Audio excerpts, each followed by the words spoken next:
Welcome to Behavioral Health Today, a podcast brought to you by the Triad Network. This podcast is designed to share trending topics occurring within the world and our communities and bring them a behavioral and mental health perspective. Welcome to Behavioral Health Today. I'm your host, Peter Fenger, and today I'm joined by Vanessa Druskat. Vanessa is an associate professor of organizational behavior and management at the University of New Hampshire and a globally recognized expert on leadership and team performance. She's the author of The Emotionally Intelligent Team, Building Collaborative Groups That Outperform the Rest, a practical guide for leaders and employers to build strong team cultures that motivate, sustain collaboration, and drive performance. Her best-selling Harvard Business Review article on emotionally intelligent teams, co-authored with Steven Wolff, has been featured 5 times in HBR's most valued article collections.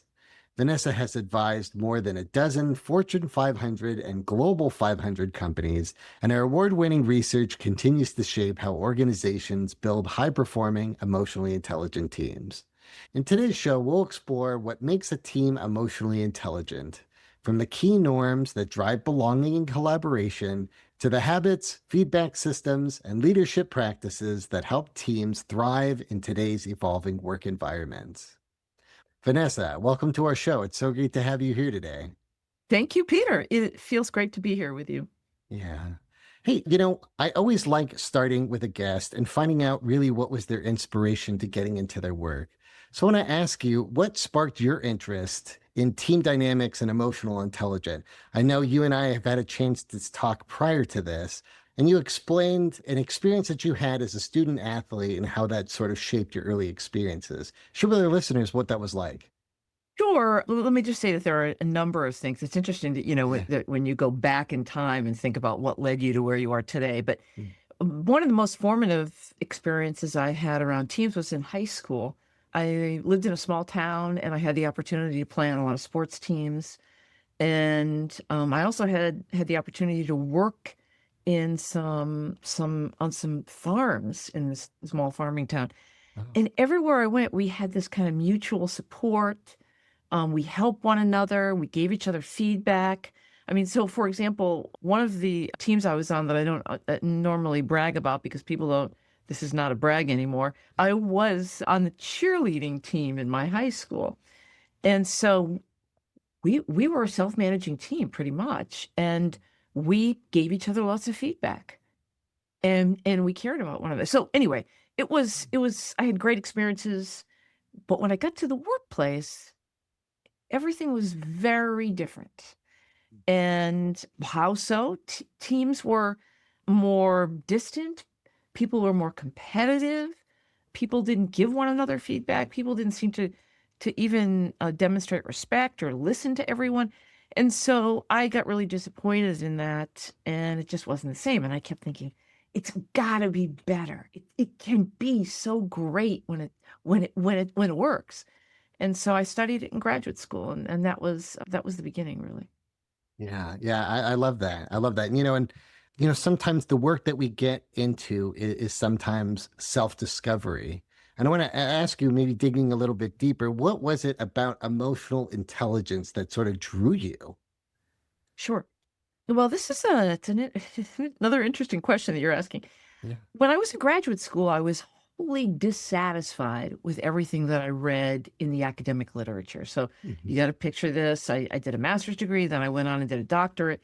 And everything that I read about teams was about individuals, about individual personalities, about individual skills, the leader's individual skills.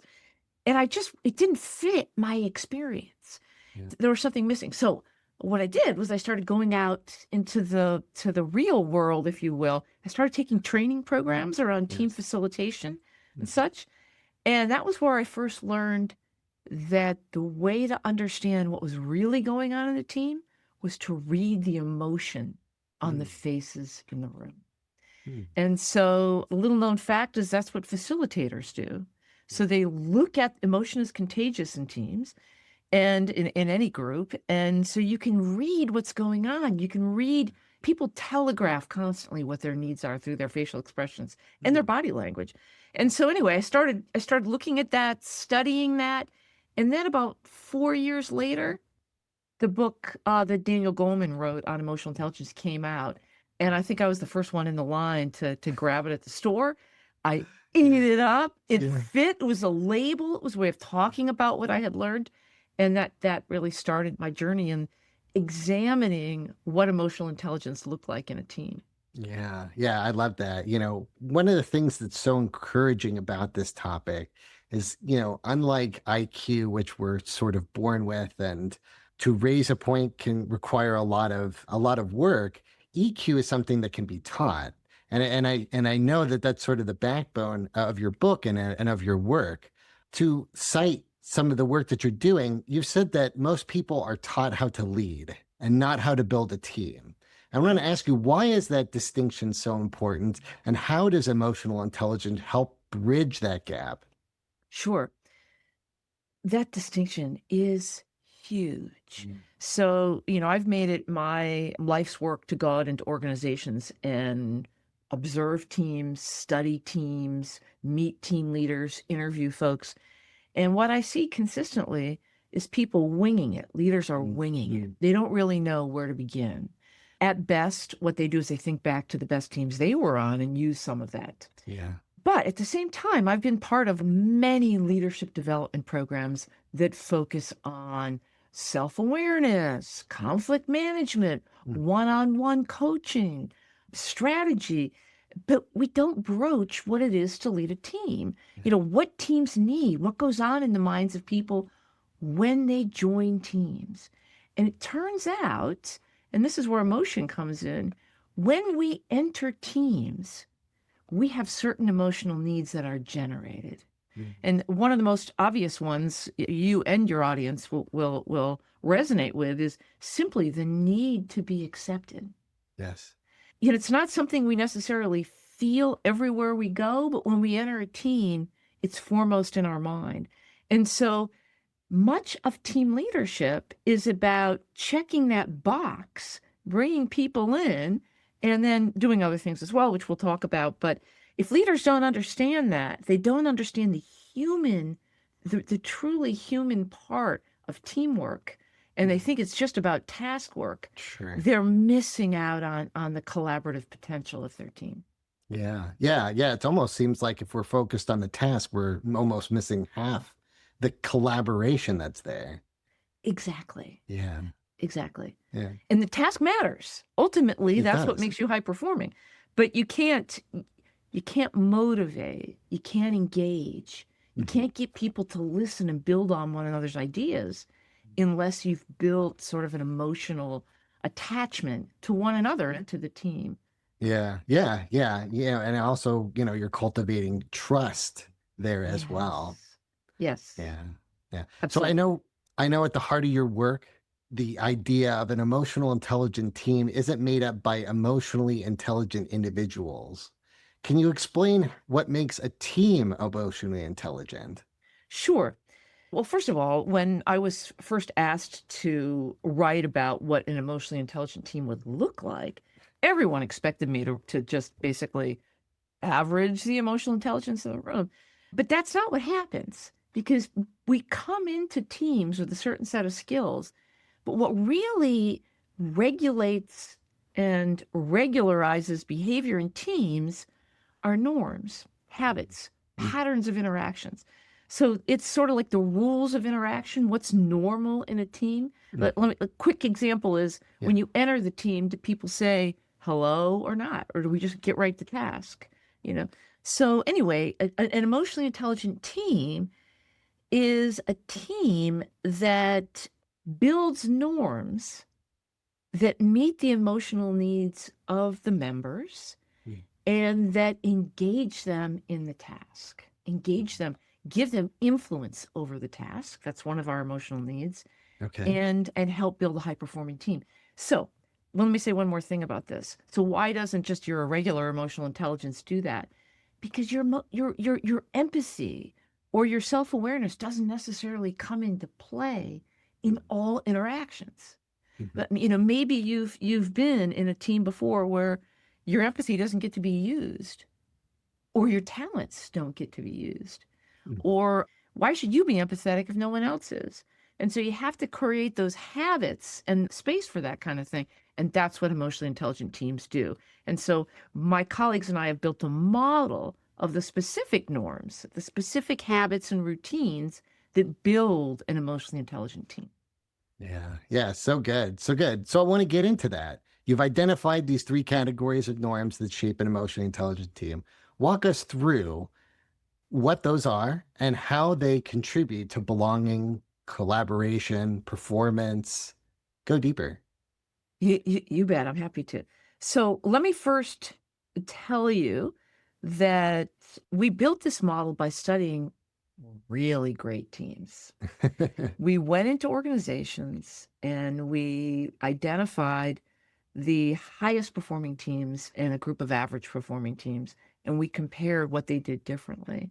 Mm. And that was originally how we began to define many of the norms in our model, and really define emotional intelligence, because what we saw in those teams was indeed emotionally intelligent interactions. Okay, so the first cluster of those norms is something that we call how we help one another succeed.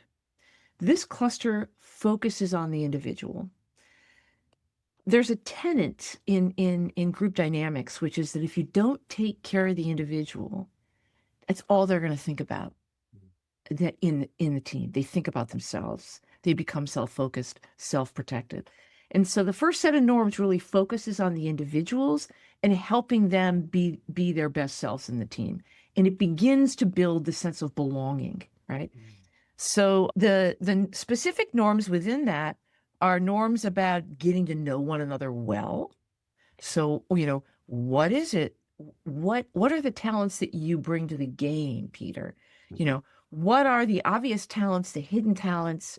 Oh, what do we need to know about you that can help us interact with you well? One of my favorite ways of thinking about this is to think about sports teams and bands or musicians, that you can't play well with one another unless you know something about how everyone plays. What are their preferences? So anyway, the first norm really is about getting to know people. Of course, you got to keep it bounded. Second norm is about sheer respect. How are we going to define, what is it that Peter needs to feel respected and valued? If you don't feel valued, you don't feel like you belong. I'll define belonging in a few minutes. And then the third one is feedback. If we really want to help you succeed, then we want to let you know what you're doing well, how you're contributing, and what we want you to do differently next time. So what I've seen in teams is people tell one another, look, you need to speak up more. You need to be more confident when you speak. Otherwise, your comments get lost, and is very helpful. Or can also be something as minor as, if you don't show up on time, it's really hard for the rest of us. Right. And so, little things like that. So that's the first cluster. Yeah. Second cluster is about assessment. And this is about the continually checking in. So no team is perfect. Even emotionally intelligent teams have conflicts and problems. So this norm is about periodically, consistently checking in and evaluating, what are we doing well? What do we need to tweak? Are our habits and routines working for everyone? And this is where everyone gets to influence that. And there's kind of two ways to do it. One is to look at with a hopeful lens. What are we doing well? What can we look forward to in the future? And the other lens is a little more critical. How can we think proactively and think about problems that are coming down? What do we need to do differently to keep ourselves solving current problems and setting ourselves up for future problems? Okay. Third cluster of norms is about reaching out and building relationships with people who can give you resources and information you can bring back in that can help you solve those problems, innovate, etc. So all three of them require building an awareness, either of the team members, of the team and its processes, or of your stakeholders. And all three require managing yourselves in those contexts, helping team members manage themselves with feedback, helping the team, not get too negative, not get overly toxically positive, but also on the outside, helping your stakeholders help you by getting information and things from them. We'll be right back after a word from our sponsor. Are you preparing for a licensure exam in psychology, social work, marriage and family therapy, counseling, or behavioral analysis? AATBS is here to help. We have been supporting behavioral and mental health students to prepare for their licensure exams for more than 45 years, working with over 1 million students to succeed on test day and move on to the next step in their career. With products ranging from comprehensive courses to quiz banks and delivered live online, self-study online, and in print, AATBS has test prep solutions that meet every student's needs and learning styles. Visit us today at aatbs.com. That's aatbs.com and use promo code BHT15 to save 15% off your next purchase.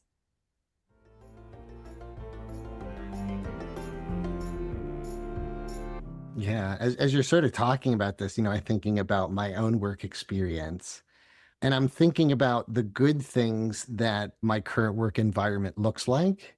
You know, the sort of the first cluster you're talking about is getting folks to know who you are or getting an opportunity to share about the person that you are, right? And some of the ways I see that sort of executed, and maybe you can help me broaden what this looks like, is when we have a meeting, we'll start off with personal stuff. What's going on in your life that is outside of work? It sort of helps identify everyone as a 3D individual, not just the work that we come in to do. I also have different kinds of meetings. We have strategy meetings. I also have meetings with my individual manager, right? And I feel like the conversations that I have with my manager always begin with what's going on in your life, and we have a chance to sort of decompress before we get into work, right? I think all of those sort of help give each other a chance to know one another better, and also sort of see each other as a rounded individual. The other thing you're talking about is incorporating a collaborative approach. When we have our strategy meetings and sort of how we organize our products, it's individually ran by those that are creating that task. So there's agency there. Like, we sort of decide what tasks we should be working on at the current moment and how those things go. But we give updates in a larger scale where more people can sort of collaborate, right? There's problem solving that other people can get involved with in the one project that you're working on. And then lastly, you're talking about feedback and assessment. Beyond just having an opportunity to reflect on projects post-task, we also will have like check-ins, right? And those can be very formal, like employee evaluation, but then it can also be very informal, like we have a meeting each week and we have an opportunity to talk about each of those projects, and then a chance to sort of collaborate in a very casual setting, right? Call it a sprint meeting. So I see all of those things, and I'm seeing how those are structured in our business. It's called a meeting. It's called a strategy meeting. It's called a one-on-one meeting. We have all these different types of meetings, but it sort of rounds out that experience to where our work culture is sort of incorporating some of those norms that you've set up. Sounds fabulous. Yeah. Yeah. So are you hiring? Well, I guess I want to ask you, and this is sort of building on that. What are other ways that you see sort of these norms applied practically? Sure. Maybe is there like a sort of meeting that you might encourage? Is there maybe time that you take weekly to meet with somebody? What does that look like in practice? Sure. Well, first of all, let's just talk about the different clusters of norms. In practice, what you're doing with your check-ins is phenomenal. And what I have found is that, first of all, most teams don't do that, or if they do that, it's not all that helpful. Some teams, want to just find out, your feelings about the current project, or, what's going on right now. My favorite two questions are, what are you excited about and what are you nervous about right now? Sometimes I see those check-ins being opportunities for impressing rather than expressing, right? And that's when they get bad. But But I think those are super ways to begin to peel the onion of who the people are in your team. The other things that I've done periodically, if you ever, have a day where you want to spend, 20 minutes learning a little bit more about one another or sharing information about what happened over the holidays or over the summer. One of my favorite activities is something called a gallery walk, where if you're meeting virtually, everybody gets a PowerPoint slide and they can put pictures up or they can put phrases up or comments up to questions. So somebody would come up with the questions to ask, what was the highlight of your holidays? And, what are you most looking forward to in the new year? Something like this. Yeah. And then you put up those pictures and then everybody gets a few minutes to sort of explain what happened to them. And again, it peels the onion. You start to see people as more human.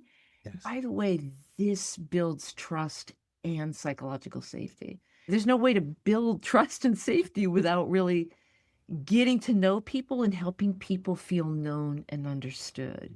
So back to this idea of belonging. Belonging at its core it begins with, I feel accepted, but I also feel known. I feel understood. People know who I really am. So that's one of the things. The other thing is just simply getting together for lunch, But during the pandemic, a lot of the teams that I was working with would just have 2 or 3 people get together for lunch over Zoom or, electronic meeting software and just, no work can be discussed, what's going on, or it can be about work, but not about current projects. It can be about, tell me about your old jobs. What have you done in the past? Okay. So that's that. Let me just also give you 2 more examples of norms for each of the clusters. In the middle cluster, which is again about assessment and thinking in advance, being strategic, one of my favorite activities is a SWOT analysis. Are you familiar with SWOT analysis? Yes. Strengths, weaknesses, opportunities, and threats. So you could even do that at the end of a meeting, right? The more often you do it, the tighter it can become. And if you need to have a longer conversation, you can move it, you can table it and put it into the next meeting. But what are the opportunities we're missing? What are the threats coming down the pike? People are smarter than individuals. Groups, together we're smarter than we are alone. And something that you say, Peter, is gonna strike up something that I say. And that's always the way groups have worked. And so doing that kind of assessment together makes a big difference. Last thing, in the final cluster, my favorite activity is a stakeholder analysis. We put together a sheet of people. I've done this a lot of times with teams where we just put it right on the wall if we're meeting face to face, or on a PowerPoint slide or Excel sheet online. You just list all this. Who are the stakeholders? Do we know them? Who could be an ambassador? Who should we visit? Who's got information that can help us, figure out what's happening six months from now, or et cetera, et cetera. You get the point. Yeah. No, I love those ideas. So one, I love the idea of the gallery demonstration. Oftentimes in my work environment, sometimes folks are siloed and marketing department doesn't always talk with customer service, et cetera. Like we don't always get an opportunity to engage and know them. And having an activity like that to where folks can sort of share, I feel like it gives like you said, a sense of collaboration, a sense of belonging. The other thing I wanted to say is that those 2 questions you asked, how are you feeling? What are you afraid of? I think that is so good to ask because one, again, it really helps us to sort of tap into the emotions. Second thing is that when we are often paralyzed with procrastination or something, it's a hard time getting started. Oftentimes it's related to our fears. Our fears is causing a block. And so by asking that question, creating an opportunity for collaboration can sort of remove those barriers and we can get better performance. So I love those questions and I like that approach. Yeah, absolutely. It makes saying negative things okay, which is really important. Yeah, that's great. So I know you describe teams as emotional incubators. How does this affect their sense of belonging? And what can leaders do to help team members feel accepted and mutually supported? Yeah, great question. First of all, ironically, team researchers have called teams emotional incubators for decades. But we haven't explored what that means. We just say, hey, they're emotional incubators. So what do we do with it? This is why. Little known fact is that every interaction we have generates emotion. So you have an interpersonal interaction with someone at the grocery store or in the workplace, or just a moment interaction. It's an exchange of emotion. And so what happens when you bring that into the team setting, you're just multiplying. I mean, it is impossible not to have a lot of emotion running around the room. And it's contagious. That's not something you need to know. But also, what I find is that leaders are afraid of it. Mm. So lots of leaders want to control it. Coming back to one of your earlier questions around, we don't teach, leaders how to lead teams. What I do find is that emotionally intelligent leaders are better at building emotionally intelligent teams because they're more open to the information that comes from emotion. So they allow it to come out more. Okay, so how does that lead to belonging? Well, we also know that there are really four, but I'm going to focus on three at the moment. Three primary innate needs. These are inborn, and when these aren't met, they generate negative emotion, and these are particularly acute needs in teams. One is to feel valued. All right. So how do you let someone know they're valued? A lot of it is nonverbal. Okay. Who do you listen to? Who do you ask questions of? Right. People need to feel valued. There's a huge literature out there now from psychologists saying that, in fact, self-esteem is a proxy for whether or not you feel you provide social value to the groups that you're in. Do they value your contributions? Okay. Yeah. So the first thing is that we have to recognize that when you don't feel valued, emotion comes up, disappointment, etc. Second need is we have a need to create a shared understanding of what's really going on. Okay. And so, we can be talking about what's happening in the meeting, and then we all know there's going to be a meeting after the meeting where we talk about, what do you think? What's really, well, how do you interpret that? It's because we have an innate, again, this is an involuntary need to check and make sure we're clear on what's really going on in that group. And so when people feel confused about that, again, it brings up negative emotion. You want to get people in there talking about what's really going on. It increases their sense of belonging. Mm-hmm. So one of the things I haven't said is that feeling valued, being part of the honest shared conversation increases belonging. The third one is a sense of control. Mm-hmm. And again, this is where your voice matters. Where, if I am valued, are you asking me questions? Are you skipping over me?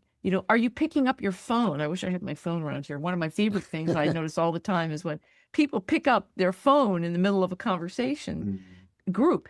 Mm-hmm. Here's the problem. It doesn't happen for everyone. It never happens when the team leader's talking or when the seasoned high status people. I mean, you can't get rid of status in teams. That's a whole other conversation we can have at some point. It's not bad to have different levels of status. It is bad not to let everyone get heard and feel part of the conversation and feel a sense of control over what's going on in the conversation. All of those things create more belonging. All of those things will create negative emotion. Perhaps you know this, when people feel like they're not getting heard, they start behaving badly. There's a whole literature on why people behave badly in teams, and a lot of it is when their need to belong isn't met. Yeah. I want to sort of tail off of that and ask you, what are some of the things that you look at that might suggest that somebody isn't feeling valued? Is there any body language, any behavior that might suggest that? It's fascinating. Of course, you can read the behavior, right? Yeah. And you can get better at that. I mean, that's about building your emotional intelligence as a leader, right? Yes. Your ability to read others' behavior. There's a lot of literature out there. But I also want to tell you that we are really good. We've been honing these skills, people like you and me, Peter, since we were in middle school, of how to manage ourselves so that we look like we're in, even when we're not. Yes. Right? So there's fascinating research on that, about how we can act like we're in and not really be contributing. So this is why one of my favorite things, coming back to that middle cluster, is evaluation. Yeah, Okay. So one of the first things I do when I go in to help teams is I ask them questions. I ask, and I strongly recommend that as part of your evaluation, you ask people, in an anonymous survey, does everybody get heard? Is everybody valued in this team? Does everybody have influence? Enough influence? Do we get to hear from everybody's perspective? Do we really hear these kinds of questions? Because people won't necessarily come out and tell you that Yeah. with their facial expressions. Yeah. I can see how that might be tricky, but having the opportunity can be so important. All of these norms that you are establishing, these pillars, really goes back to the basic need as a human being to be seen and to be heard. And when those things are cultivated in a work environment, it can be very healthy for those individuals to kind of learn and thrive. You sort of created this environment to where there's a collaborative approach. People are feeling safe to share. Yeah. There's opportunity for assessment from the top level going all the way back down. And there's also an opportunity for connection, right? Folks to know one another. So, Vanessa, I know we also talked a little bit about how individuals can master behavior, but I'm also aware that groupthink could be a risk for teams. Talk to us about how that could be a challenge for some organizations. Great question. Groupthink is always a risk in teams. And groupthink emerges for a lot of reasons. People aren't comfortable speaking against people in authority or disagreeing with high status members. They also don't want to ruin relationships. There's a whole literature on how sometimes we hold back because we don't want to question our friends in the team. And so there's two things that go on in emotionally intelligent teams that help us fight the tendency for groupthink. The first one is building the sense of belonging from the get-go. So one of the key reasons that people hold back is they don't feel like their authentic, real self is valued, or that their ideas are really valued in the team. So belonging checks a box, and of course it's not really checking a box because it's always waxing and waning, but it helps in that regard. So people do feel like their unique self is known and valued in the team. But we have a second norm in the second cluster. So the second cluster of norms, I mentioned to you about the assessment. What I haven't mentioned to you is a norm that we call support expression. And we learned this, it's kind of a crazy norm, but we've learned it from studying great teams and how they avoid groupthink. So what they do is they have tools or phrases or things they do that continually remind people that the team wants to hear their views, their honest views. All right. So let me give you a couple of examples. I met a truly outstanding team leader who brings an elephant into every one of her meetings and puts it in front of her. If it's an online meeting, it's sitting right there.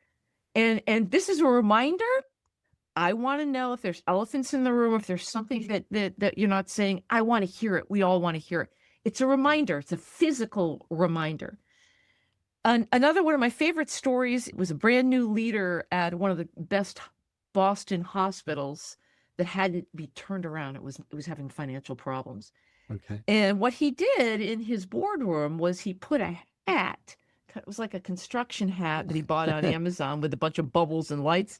And he put it in the center of the table and he said, anytime you feel like you've got something to say that needs to be heard or that rubs against the grain or that isn't getting heard, I want you to put that hat on and turn on the lights immediately. Okay. And the hat sat there. In my experience, you don't have to point to the hat or put it on your head. You see it there and you can even say, I've got a hat issue. And that this reminds you that it's your job to speak up. There's two more things I want to say about this that are really critical. One, fascinating science, a study done by social neuroscientists that examines what goes on in the brain when you're about to disagree with the group. Okay. So we used to think that conformity was like this choice, like you would say, oh, I think I'll hold back on that one.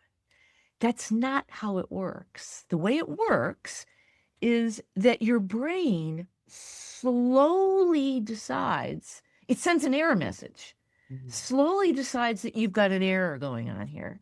Others would have brought this up already if it had occurred. And so it's a slow error message that emerges in your brain.